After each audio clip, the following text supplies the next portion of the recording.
Bismillahirrahmanirrahim.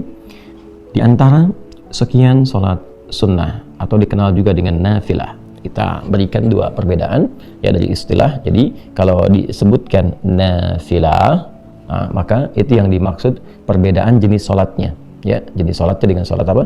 Fardu. Jadi ada yang diwajibkan, yang 5 waktu itu 17 rakaat ya.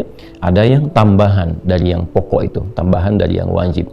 Nah, tambahan dari yang pokok, dari yang wajib itu disebutnya dalam Al-Quran dengan nafilah ya, sesuatu yang diikutkan pada yang pokok, yang kalaupun tidak ada sesuatu itu, yang pokok tetap utuh ya, tapi ini akan berpengaruh pada keindahan, kebaikan, kesempurnaan. Kita ambil contoh misalnya dalam bahasa Arab, kalau teman-teman misalnya lihat kerbau, sapi dan seterusnya gitu ya, nah itu punya ekor kan ya, ada ekornya ya. Nah, sapi tanpa ekor misalnya kan tetap sapi ya, kelihatan dari rupanya, depannya dan seterusnya, tapi kelihatannya ada sesuatu yang kalau ditambahkan ekor itu terlihat jadi lebih sempurna kan ya, jadi lebih bagus, lebih indah. Nah, itu dalam bahasa Arab tambahan ekor itu kalau dimasukkan itu nafilah namanya ya, nafilah. Baik, jadi sesuatu yang bertambah pada yang pokok, ditambahkan pada yang pokok, yang dengan tambahan itu menjadikan kesempurnaan itu jadi bertambah, lebih baik, lebih bagus ya, disebut dengan apa? Nafilah. Jadi di dalam Al-Quran kita akan dapati salat yang menjadi tambahan pada yang pokok ya.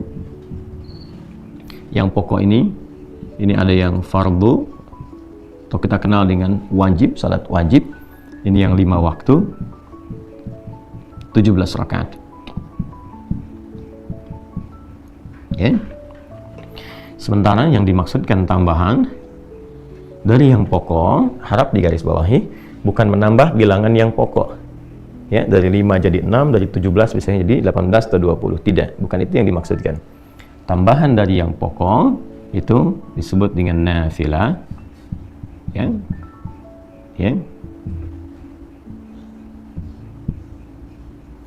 Disebut dengan nafilah, memberikan kesan secara kiasan kepada kita semua bahwa kata nafilah berarti sesuatu yang menyempurnakan ya. Nanti kita akan bahas sesuatu yang melengkapi, sesuatu yang menambah keutamaan ya.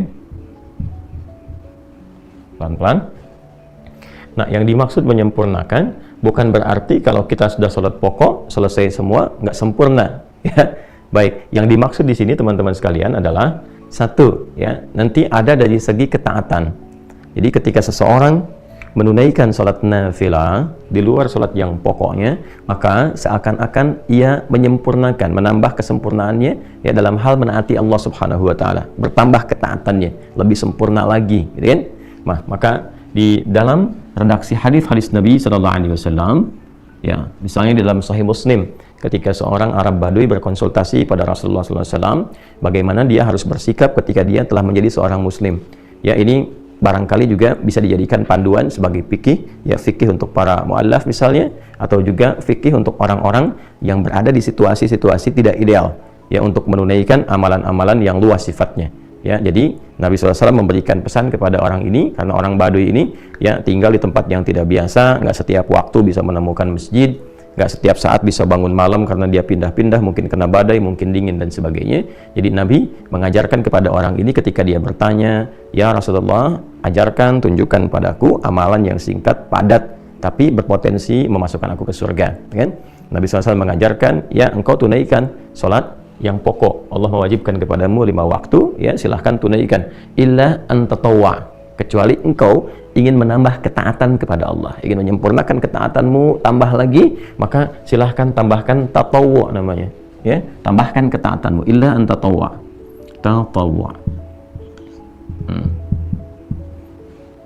Nah, tatawwu ini berbentuk sifat ya, asalnya dari kata taat, ta'atun, tatawwa ya, tatawwa tatawwan, kata dasar akarnya adalah taat ya. Jadi ketika seorang menambah ketaatannya kepada Allah dengan menambahkan amalan-amalan di luar yang pokok, di luar yang fardu, seperti hadis tadi ketika Nabi mengatakan kalau engkau pengen tambah ketaatan, silahkan tunaikan yang sunnah-sunnah, ya. Maka dengan menambah tambahan-tambahan di luar yang pokok itu, dia sedang menyempurnakan ketaatannya kepada Allah Subhanahu wa taala. Jadi salat nafilah di luar salat pokok disebut dengan nafilah karena menyempurnakan ketaatannya kepada Allah Subhanahu wa taala. Jelas sampai sini ya? Baik, jadi telah kita temukan dalam Al-Qur'an juga dalam hadisnya. Dalam Al-Quran tentang nafilah, kita langsung turunkan Quran di pokoknya surah ke-17 misalnya, Al-Isra di ayat yang ke-79. Wa minal laili fatahajjad bihi nafilatan laka. Dan di antara sebagian malam itu, jika engkau ingin bangun, menunaikan ibadah, menyempurnakan ibadah ketaatanmu kepada Allah di waktu malam, silahkan tunaikan tahajud, dan itu termasuk nafilah. Ya kan? Ketika disebutkan nafilah, menyempurnakan amalan pokokmu, menyempurnakan ketaatan, maksudnya ya menambah ketaatan pada Allah Subhanahu wa taala. Yang kedua, melengkapi. Apa yang dimaksud dengan melengkapi di sini? Ya, yang dimaksud bukan melengkapi jumlah bilangan rakaatnya. Ya kan? Jadi bukan berarti oh ini ada yang kurang, tambahkan. Jadi kalau saya misalnya lupa salat subuh, ya kan? Tadi karena terlalu ngantuk misalnya ditunaikan 1 rakaat dan juga lupa tidak sujud sahwi dan seterusnya, kan? Nah, itu babnya berbeda, bukan ditambah dengan sholat sunnah. Ya, nanti ada tambahan-tambahan untuk melengkapi bilangan-bilangan yang pokok itu, ya, entah itu nanti dengan mengulang kembali kalau diduga yang pertama ditunaikan itu memang betul-betul tidak khusyuk, tidak maksimal sehingga mengeluarkan dari sifat-sifat benarnya menunaikan sholat, ya, atau nanti ada mekanisme lain yang tidak sama dengan amalan-amalan yang nafilah. Maka yang dimaksud di sini adalah melengkapi kekurangan-kekurangan sifat, ya, yang terkait dengan satu bisa kekhusyuan, ya kan? Nah, boleh jadi ketika menunaikan sholat tadi misalnya sholat subuh waktu Indonesia bagian barat, ya kan? Ya, ada dari kita 2 rakaat itu dapat khusyuknya misalnya 1,5 rakaat. Nah, sebagiannya ada yang menerawang kemana-kemana dan sebagainya, ya kan?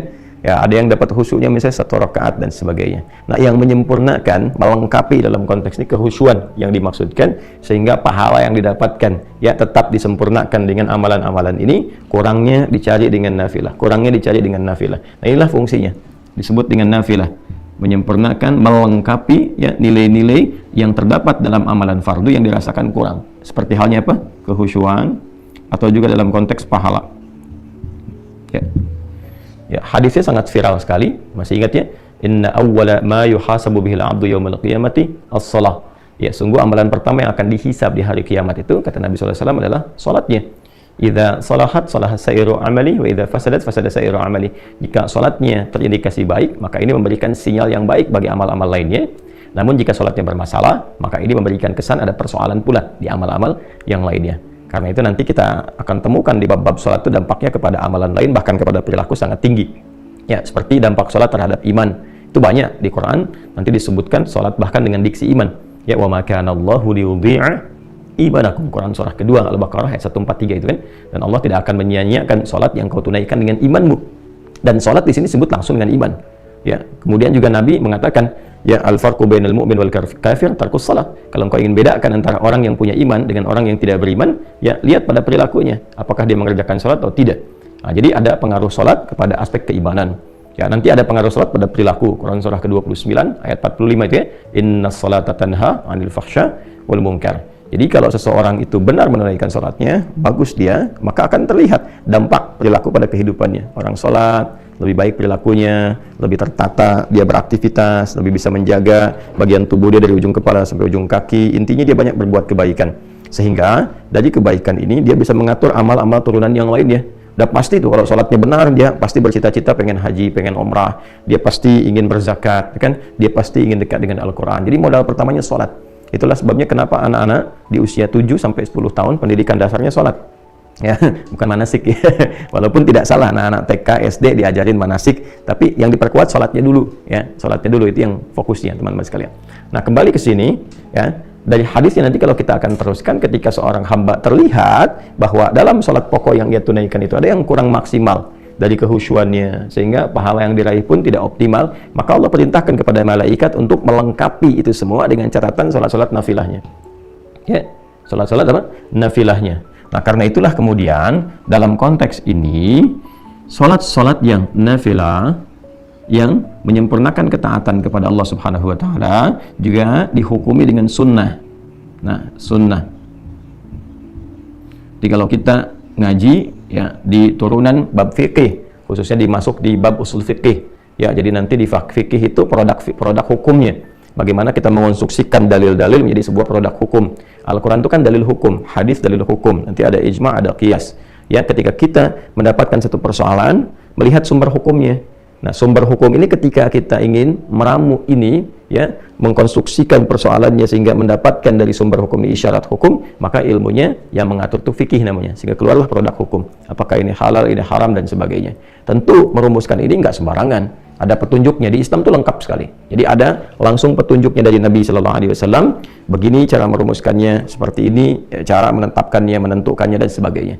Dari mulai bagaimana Nabi memberikan penjelasan untuk memahami tafsir Al-Quran, lalu menerangkan kepada kita dan menunjukkan begini menafsirkan dan mempraktikkannya lewat hadis, dan setelah itu menguji sahabat bagaimana kemampuan mengkonfigurasikan dan memitigasikan persoalan-persoalan untuk diberikan pandangan hukum. Ya, seperti kasusnya sahabat Mu'adz bin Jabal radhiyallahu taala anhu ketika beliau diutus ke Yaman oleh Nabi sallallahu alaihi wasallam untuk menyampaikan dan menebarkan risalah Islam.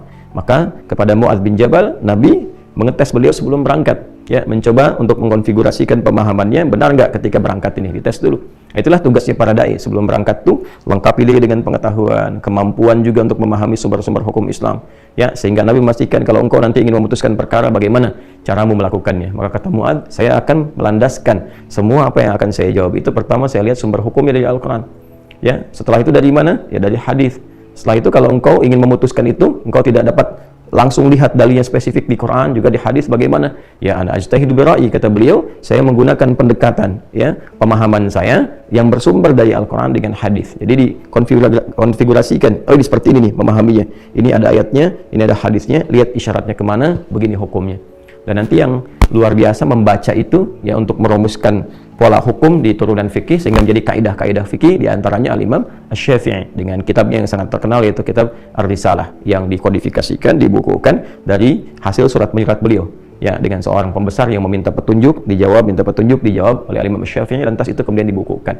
Yang sebelumnya didahului juga oleh Imam Abu Hanifah memberikan isyarat-isyarat qiyas nanti, ya, karena di tempat beliau beraktivitas di Irak itu karena jauh dari Madinah, maka pendekatan ra'i, ya, rasionalitas itu lebih banyak. Jadi kalau kita lengkap di Islam tuh, kalau ingin belajar spesifikasi tentang turunan sumber hukum dalil, ada Imam Malik misalnya, rahimahullahu ta'ala, yang tumbuh berkembang sampai wafat di Madinah, imamnya Madinah, imam Darul Hijrah.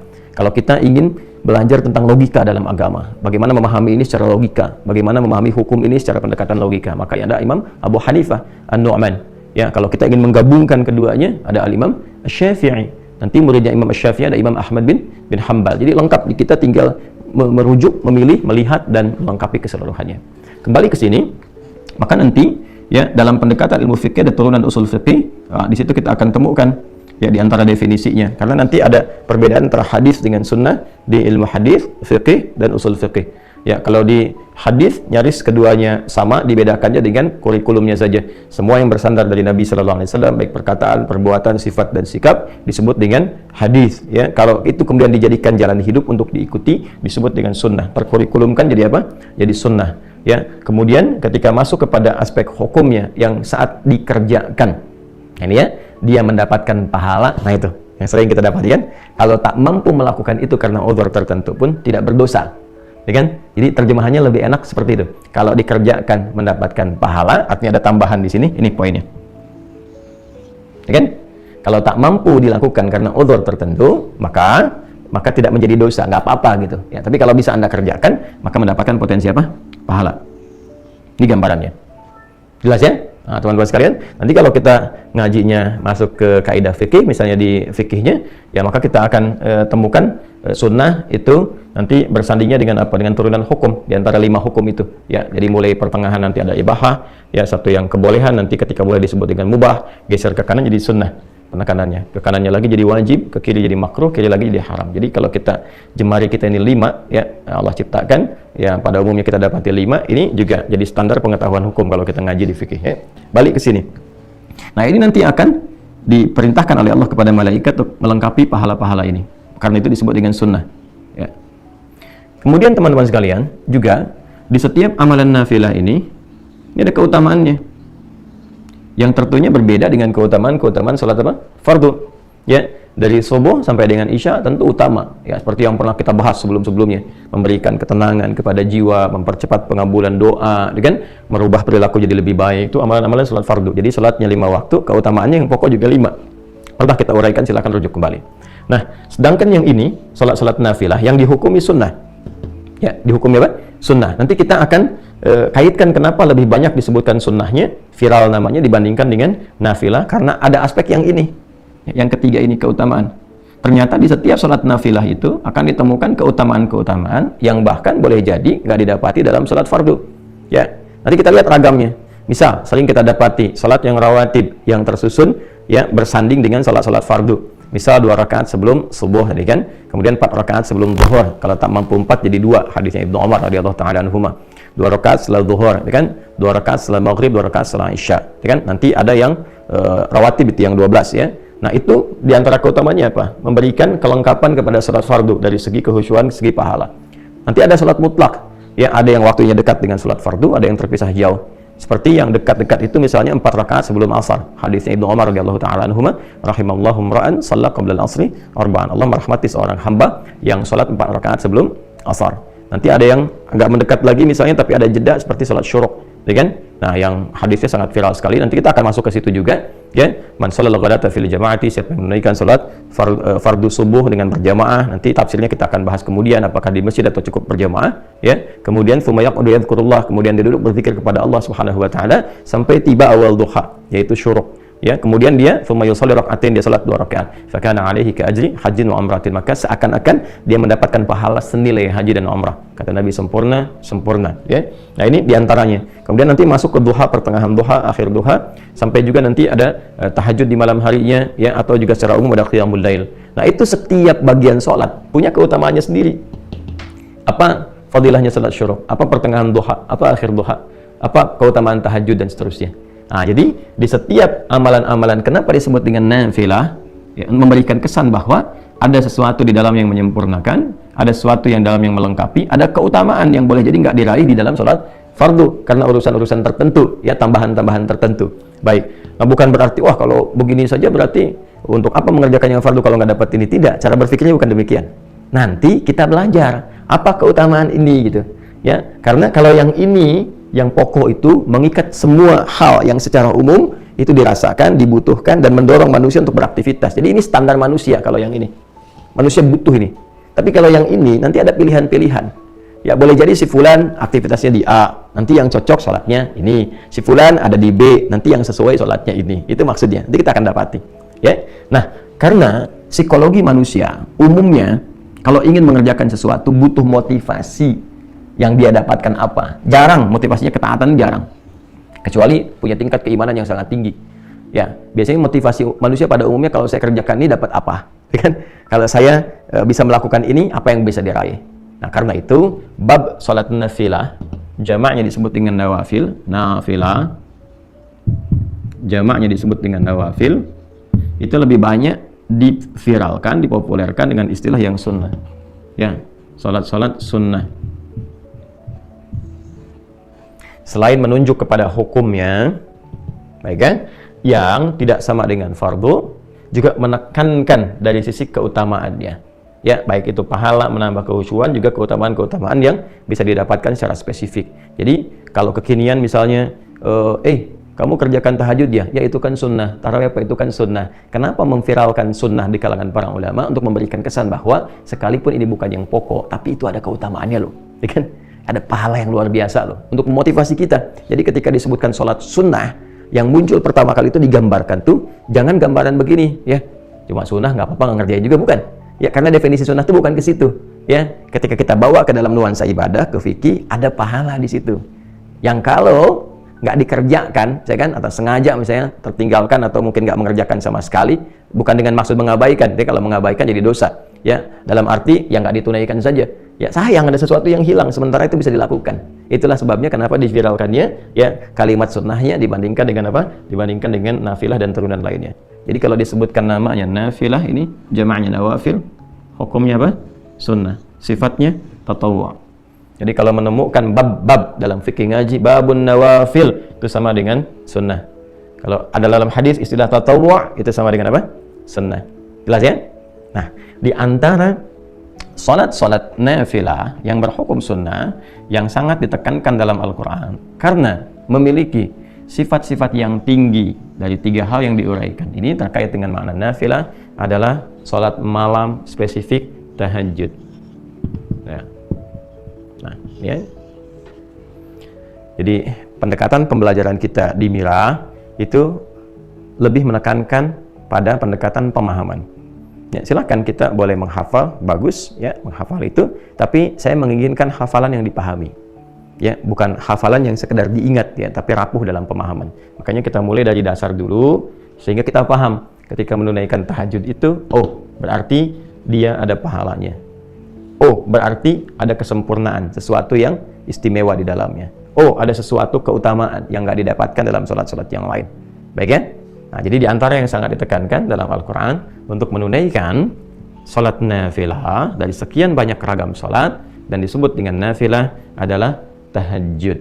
Baik, dari Al-Quran surah 17 ayat 79. Wa minal laili, kan? Baik, wa minal lail fatahajjad bih. Nah, nafilatul lak kita temukan katanya nafilatul lak. Ya. Wa minal laili, dan dari sebagian malam ya, fatahajjad, maka bergegaslah engkau untuk bangun menunaikan tahajud. Nafilah kita temukan kata nafilahnya. Ya. Sekalipun salat itu bukan salat yang pokok yang ditetapkan untukmu. Ya, itulah bagaimana Allah sangat memahami dan mendetail pada keadaan hambanya, karena memang Allah penciptanya ya. Tidak semua hambanya memang ya memiliki motivasi yang mendorong ia untuk bisa bangun di malam hari menunaikan sholat. Karena itu Allah memberikan tugas kepada kita yang pokok itu, yang umumnya seluruh hamba itu secara general bisa melakukannya. La yukallifullahu nafsan illa wus'aha. Nah, di atas yang pokok ini kita diminta untuk menambah ketaatan. Ayo optimalkan nih karunia yang Allah berikan. Di waktu malam itu juga ada keutamaan-keutamaan buruk, ya kan? Tingkatkan ketaatan dirimu, tingkatkan kemampuanmu, maka ditempatkan hukumnya sunnah, ya, amalannya nafilah, supaya juga tidak terlampau memberatkan kepada hambanya, tapi memotivasi untuk mengajar bagi siapa yang ingin mencapai keunggulan. Okay? Nafilatul lak, sekalipun itu hanya nafilah, ya, untukmu, laka, ya, untuk kita hamba-hamba Allah pada umumnya. Kalau ke Nabi itu berbeda pendekatannya. Jadi ini yang di luar Nabi, kepada kita pada umumnya. Tapi nanti ada keutamaan-keutamaan di dalamnya, kata Allah. Ya, yang akan diterangkan setelahnya. Jadi yang pertama, kita jelaskan dulu status tahajud itu, teman-teman sekalian. Statusnya masuk dalam kategori nafilah. Hukumnya apa? Sunnah. Dan memberikan isyarat pada tambahan tatawwu, tambahan sifat taat di hadapan Allah Subhanahu wa taala. Artinya, berbahagialah ketika Anda mampu bangun di malam hari untuk menunaikan tahajud, berarti Anda dinilai oleh Allah, digolongkan, dimasukkan ke dalam golongan hamba-hamba yang mampu menambah ketaatan. Pertahankan. Jadi berbahagialah ketika bisa bangun malam, artinya Allah sedang memuliakan kita dengan menambah sifat taat pada diri kita. Nah, ini pemahaman seperti ini kalau kita mengkajinya dengan dasar-dasar demikian, itu menambah motivasi. Ya. Namun sebaliknya, ketika pemahamannya kita tidak dapatkan, ya boleh jadi mungkin bisa memilih yang lain. Ada orang yang begadang hanya untuk nonton bola misalnya, ya, walaupun secara duniawi tidak salah. Tapi kalau di-compare dengan ini kan ada kehilangan sesuatu, sayang, ya kan? Atau mengerjakan aktivitas lainnya. Tapi kalau kita bisa mendapatkan bab ini dengan baik, wah, dapat kesempatan ini. Tiba-tiba ada dorongan untuk menunaikan itu semua. Maka berbahagialah, status kita sedang dinaikkan oleh Allah sebagai hamba yang dinilai bertambah ketaatannya. Ya? Nah, saat yang bersamaan juga kita punya motivasi. Ketika bangun di malam hari, kita terdorong menunaikan itu. Kenapa? Karena nanti kita kejar, ada tambahan pahala nih. Lalu kita lihat ke belakang. Apakah sudah merasa sholatnya benar? Ya, dari subuh sampai dengan ke isya. Apakah sholatnya sudah merasa khusyuk? Ketika kita merasakan boleh jadi ada yang kurang sempurna, kita bangun tunaikan. Ya. Dan yang lebih dahsyat, ada keutamaan di dalamnya. Ya, ada keutamaan. Apa di antara keutamaan-keutamaannya? Nanti kita turunkan ya setelah kita mengulas dulu bagian ayatnya dari awalnya. Ya. Al-Quran, teman-teman sekalian, sebelum menampilkan kepada kita untuk menunaikan sholat yang dimaksudkan, maka menjelaskan kepada kita 3 hal utama. Ya, 1, penjelasan waktu. Kedua, aktivitas atau nama amal yang akan dilakukan. Yang ketiga, menunjukkan keutamaan dan status hukum. Ya. Waktu, amal, keutamaan, dan status hukum. Nah, yang menarik teman-teman sekalian, ini cara kita mengkaji. Boleh kita mengkaji dengan pendekatan-pendekatan, misalnya mengawalkan, bisa membahas waktunya dulu, atau kita juga bisa membahas keutamaannya dulu untuk menghadirkan motivasi, lalu setelah itu baru mulai ke teknis dengan menentukan waktu. Bisa jadi demikian. Nah, kita terangkan tadi, selesaikan di pertengahan dulu, ya, khairul umuri awsatuha, hal yang terbaik menerangkan yang tengah-tengahnya dulu, ya. Baru setelah itu kemudian kita masuk kepada dua pilihan bagian, baik waktu ataupun keutamaannya. Nah, tahajud. Kita masuk ke sini dulu. Apa itu tahajud? Yang terkait dengan waktu seperti tadi yang saya sampaikan. Teman-teman sekalian, tahajud itu asalnya dari kata tahajjada, ya tahajjadu, tahajjudan. Kita uraikan di sini. Ya, saya mesti menguraikan dari turunan yang lebih detail, karena kalau saya langsung ke pokok katanya, boleh jadi ada sebagian teman-teman yang mungkin mengawali pembelajaran di ilmu sorof, di tasrif, gitu kan, tidak ke ilmu lughah, ke atasnya belum sampai, ya tidak ke pokok, sehingga terjadi di situ lompatan-lompatan yang kadang-kadang mungkin dari sebagian teman-teman tidak sampai ke sana, ya, karena alhamdulillah kita kan memulai juga dengan spesialisasi bahasa Arab, gitu ya. Kayak kalau saya bilang nanti langsung dari hajada, boleh jadi yang belajar tasrifnya dari sorof belum ke lughah yang agak ke atas sedikit, menyimpulkan salah misalnya, ya, maka kita urutkan secara agak lebih mendetil. Dari kata tahajjada, ini tahajud. Nah, dari kata tahajjada, ya tahajjadu, tahajjudan. Tahajjad itu pokoknya dari kata hajada. Ini akar katanya. Tahajjada. Singkatnya ditambahkan tak di depannya. Kemudian tasdid sebelum akhirnya. Ya. Nah, agak cepat. Hajada ini akar kata awalnya, akarnya. Ini bermakna satu aktivitas, ini amal perbuatan, satu aktivitas yang dikerjakan di malam hari setelah diawali dengan tidur terlebih dahulu. Nah, ya? Jadi awali dengan tidur, bangun, beraktivitas. Itu hajada pokoknya. Baik ya? Nah, kalau kita ingin tambahkan ini dalam bentuk kesungguhan, serius pengen bangun nih di malam hari untuk beraktivitas, kan? Maka tambahkan tak di depannya. Ini fungsinya nih, ya, secara bahasa. Lalu kalau ingin mengisyaratkan bahwa aktivitas itu nggak mudah dilakukan, nggak semua orang bahkan yang ketika bangun langsung bisa mengerjakan aktivitas itu, ya kan? Ya, pengen ngerjainnya jam 3:30, bangunnya 2:30, berusaha udah bisa bangun tuh, ya kan? Tapi tiba-tiba kemudian dia duduk dulu, tahan ngantuk, begitu sadar jam 5, ya kan? Bisa terjadi demikian, ya. Nah, maka untuk memberikan kesan kesungguhan, dan itu tidak mudah, butuh motivasi 2 kali lipat, double. Sesuatu yang double itu yang menunjukkan kesan mesti tambah, ya, untuk berlipat tuh tasydid disebutin dalam bahasa Arab. Jadi asalnya menyatukan 2 harakat, yang satunya itu mati, yang satu hidup, ya. Misalnya ini ada hamzah a, ini waw pertama mati, kedua hidup, awal, maka untuk bisa mempersingkat ini dijadikan satu huruf tambahkan tasydid, maka double, menyatukan 2 menjadi 1. Yang satu sukun, yang kedua apa? Berharakat. Jelas ya? Ini dari kajian dasarnya. Tapi tasydid juga seakar dengan syiddah, sesuatu yang nggak mudah. Jadi kalau kita ngaji fikih bahasa, kita akan dapatkan biasanya pekerjaan-pekerjaan yang tidak mudah dikerjakan, sehingga butuh motivasi double, 2 kali lipat. Ya, itu secara psikologisnya, dia ditambahkan tasydid sebelum akhirnya. Maka berubahlah dari kata hajada menjadi tahajjada, memberikan kesan bahwa kesungguhan, keseriusan untuk mengerjakan aktivitas di malam hari setelah tidur terlebih dahulu, walaupun itu tidak mudah dilakukan, tapi dia menumbuhkan motivasi berkali lipat untuk mewujudkan itu. Nah, sifatnya, karakternya disebut dengan tahajud namanya, ya. Tahajud nih. Ini di Quran kembalinya ke sini ke kata kerjanya untuk menunjukkan pekerjaannya. Ya, wa minal laili, dan dari sebagian malam. Minnya sebagian, menunjukkan 2 kesan. Ya. Kesan pertama, nggak harus semalam suntuk penuh untuk menunaikan ibadah ini. Ya, cukup sebagiannya lah yang Anda pandang Anda bisa mengerjakan itu secara ideal, sesuai dengan kelapangan Anda. Ya, misalnya kalau Bang Anda Isya istirahat, sekarang jam 8, misalnya istirahat jam 9, ya, bangun di pertengahan malamnya, dengan memberikan kesan bahwa ya saya bisa bangun jam 1 misalnya, silahkan kerjakan. Jam 2 misalnya, silahkan. Ya, atau awal-awal dekatkan ke subuh misalnya. Kalau subuhnya 4:35 misalnya, ya Anda bisa tunaikan jam 4 misalnya, atau 4:15, sehingga ketika selesai dekat ke subuh, dan tidak terlampau ngantuk untuk mengerjakan salat subuh karena di awal-awal. Ya, ini kesan min yang didapatkan, teman-teman sekalian. Ya, wa minal laili, dan dari sebagian malam, gak harus semua di waktu malam kemudian Anda gunakan untuk mengerjakan itu. Ya, jadi ini kesannya. Nah, yang paling menarik adalah supaya kita nggak terlampau lompat, kembali ke sini. Fa. Jadi kalau ada fa itu memberikan kesan bahwa ini sesuatu yang penting sehingga cepat dieksekusi, tidak ditunggu-tunggu, tidak dilama-lama. Ya, jadi kalau sudah bangun, teman-teman sekalian di malam hari itu siapkan diri dengan baik. Misalnya pengen bangun jam 3:30, pasang alarm dulu kan, 3 kali ya seperti biasa, 2:30, jam 3, jam 3:15. Alarm pertama matikan, alarm kedua siap-siap, yang ketiga sudah ya ready lah ya untuk persiapan itu. Maka kalau sudah siap itu pakai fa, cepat segera tunaikan, jangan pakai jeda gitu, langsung eksekusi.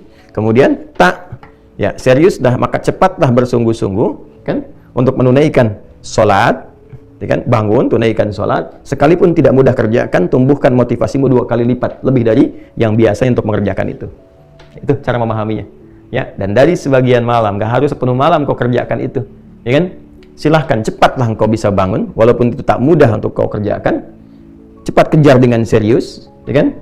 Tambahkan motivasimu 2 kali lipat dari sebelumnya, tunaikan sholat, ya, yang didahului dengan tidur terlebih dahulu. Ya, jadi ini isyarat kedua dari min ini. Ya, dari min ini gunakan waktunya untuk istirahat dulu.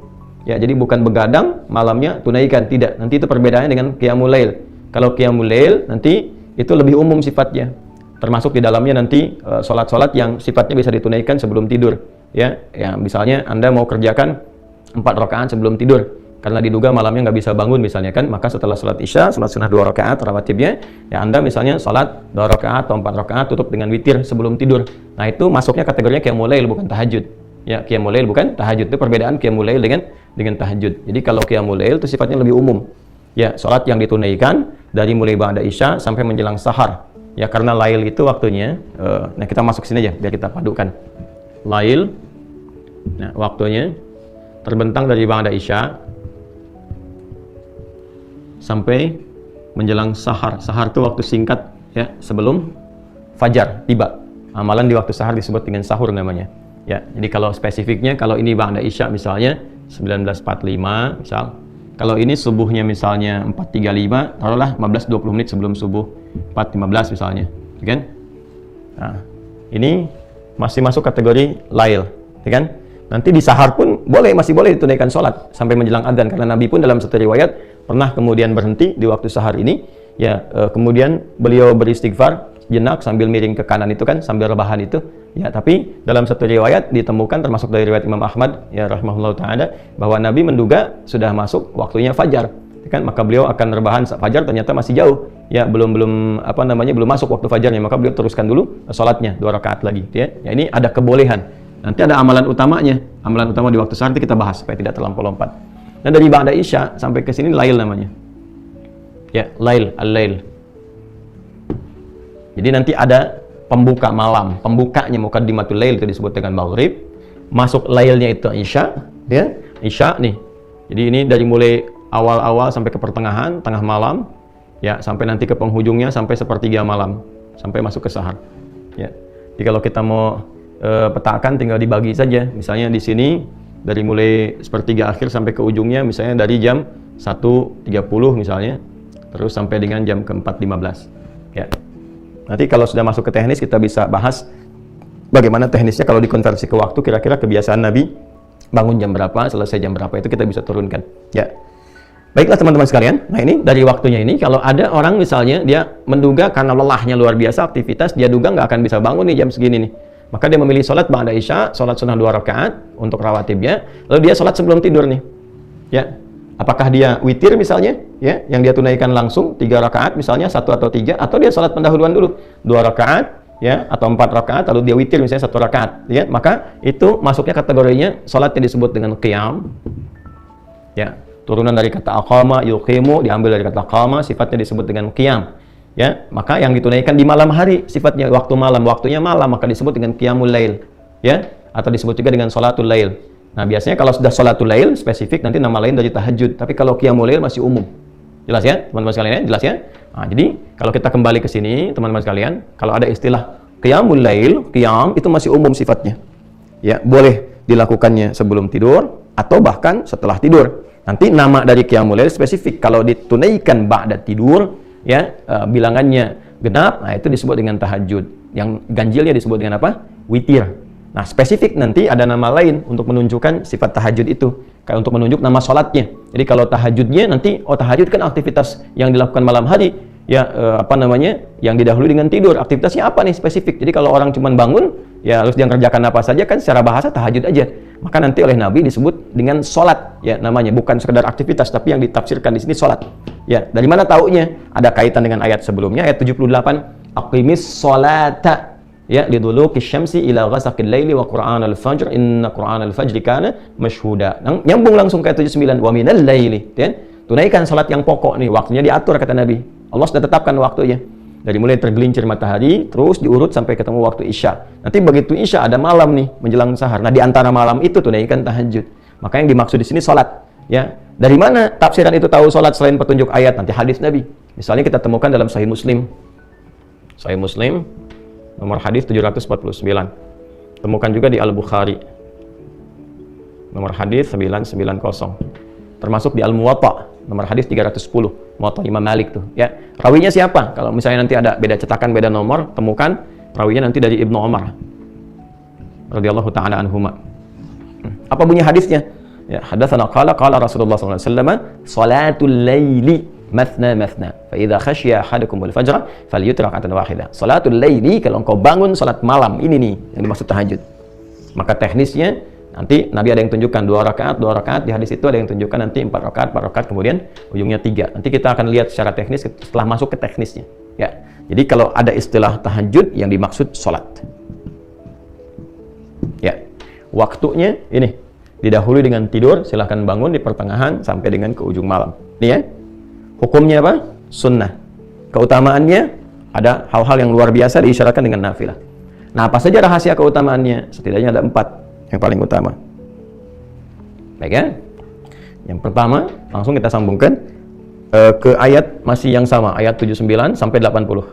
Ya, nanti di ujung 79, di awal 80. Nafilatan laka asa ay yab'atsaka rabbuka maqaman mahmuda. Satu, tahajud itu di antara keutamaannya, ini rahasianya. Kenapa saking pentingnya tahajud ini, walaupun ibadahnya sunnah, ya, sifat hukumnya, tapi sangat ditekankan di Quran karena ada rahasia di dalamnya. Ada keutamaan yang nggak bisa diraih di sholat-sholat lain, termasuk dalam sholat fardu.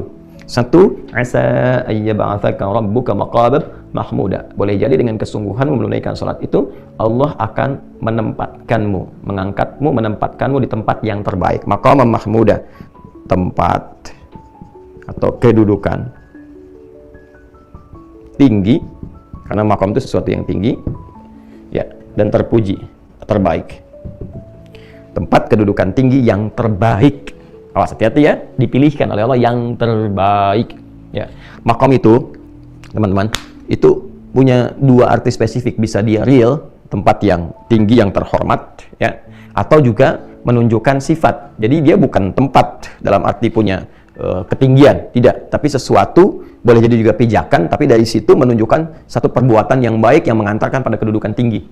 Ya, seperti Nabi Ibrahim misalnya, ya, kan kalau kita mau tawaf tuh, ya, setelah dari Hajar Aswad, ya kurang jarak, boleh jadi dari situ ada 5 meteran, kan ada makom Ibrahim, ya. Ya, makom Ibrahim itu sebetulnya bukan tempat wujudnya kayak kerucut bentuk kubah ke atas, bukan, itu tapak kaki. Jadi Nabi Ibrahim alaihissalam itu ketika beliau akan meninggikan bangunan Ka'bah, berpijak, ya, pijakan awalnya di situ posisinya.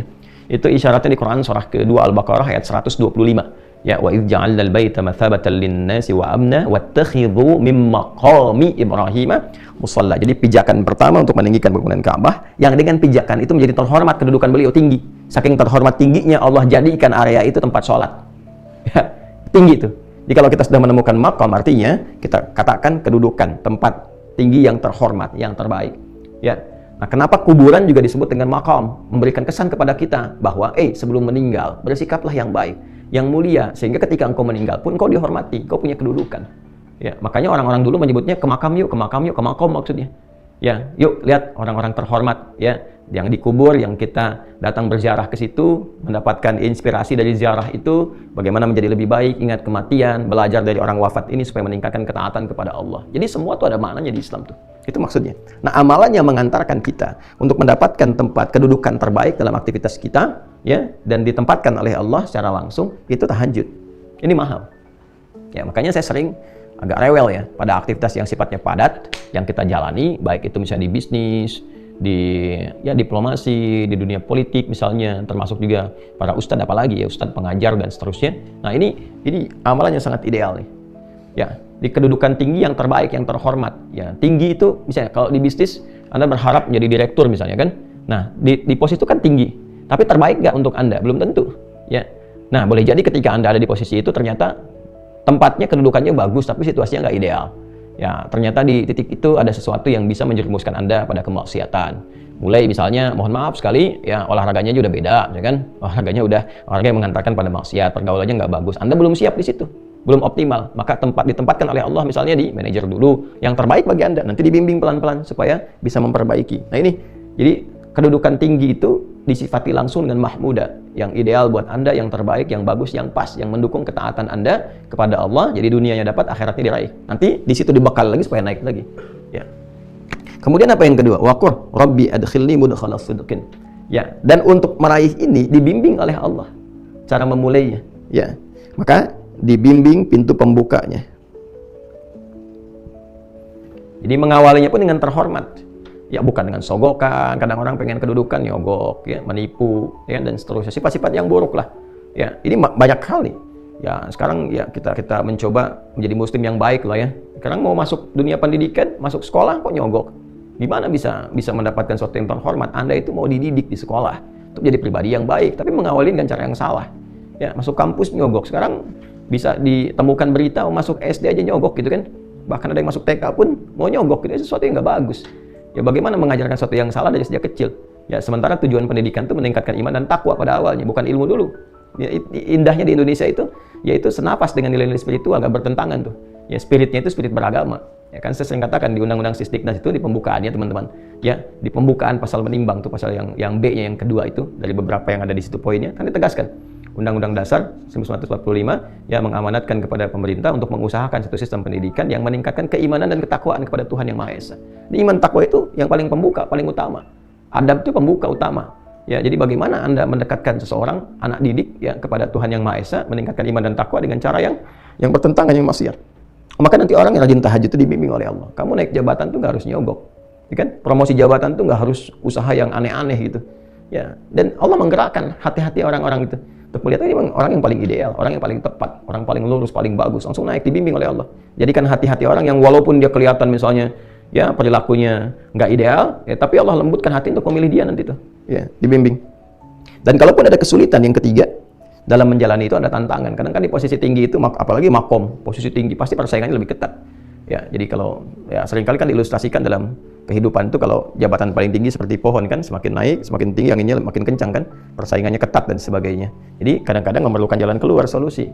Wa akhrijni mukhrajas sidqin, maka Allah pun memberikan solusi.